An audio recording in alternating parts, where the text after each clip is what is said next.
ជំរាបសួរនិងសូមស្វាគមន៍មកកាន់វីដេអូរបស់ខ្ញុំជួបគ្នាម្ដងទៀតហើយដូចអ្នកទាំងអស់គ្នាបានឃើញពីក្បាលវីដេអូមុនមិញហ្នឹងគឺឥឡូវគឺខ្ញុំធ្វើការទៅយកឃ្មុំផ្លិតហើយឃ្មុំផ្លិតហ្នឹងគឺវានៅជិតកន្លែងចការដលងខ្ញុំហ្នឹងអញ្ចឹងយើងក៏មិនបោកឲ្យយូរដែរហើយវិធីក្នុងការយកឃ្មុំក៏មិនខុសពីវីដេអូមុនដែរអ្នកទាំងអស់គ្នាឥឡូវនេះខ្ញុំចាប់ដើមដែររកឈើនិងស្លឹកឈើក្រៀមហើយស្លឹកឈើស្រស់ដើម្បីចងវាធ្វើគប់ទៀតអ្នកទាំងអស់គ្នា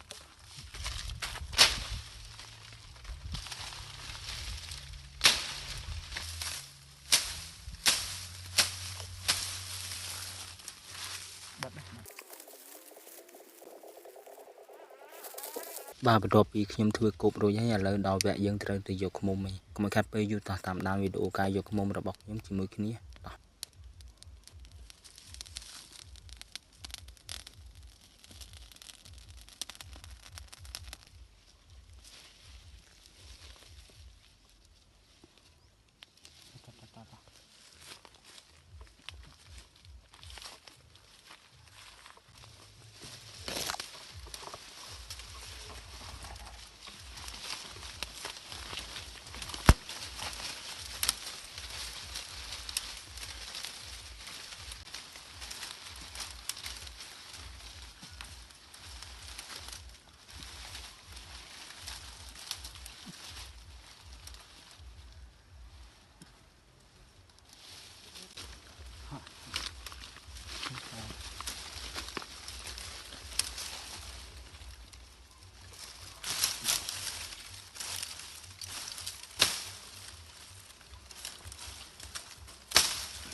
បាទឥឡូវការយកឃ្មុំរបស់យើងក៏ត្រូវបានបញ្ចប់ហើយអ្នកទាំងអស់គ្នាលទ្ធផលគឺអត់មានទឹកសោះអ្នកទាំងអស់ស្ដាយអ្នកទាំងអស់គ្នាបើសិនជាយើងឃើញមួយខែឬក៏កន្លះខែមុនបែរជានៅមានទឹកខ្លះហើយវីដេអូក៏មានតែប៉ុណ្្នឹងតែជួបគ្នាវីដេអូក្រោយបាយ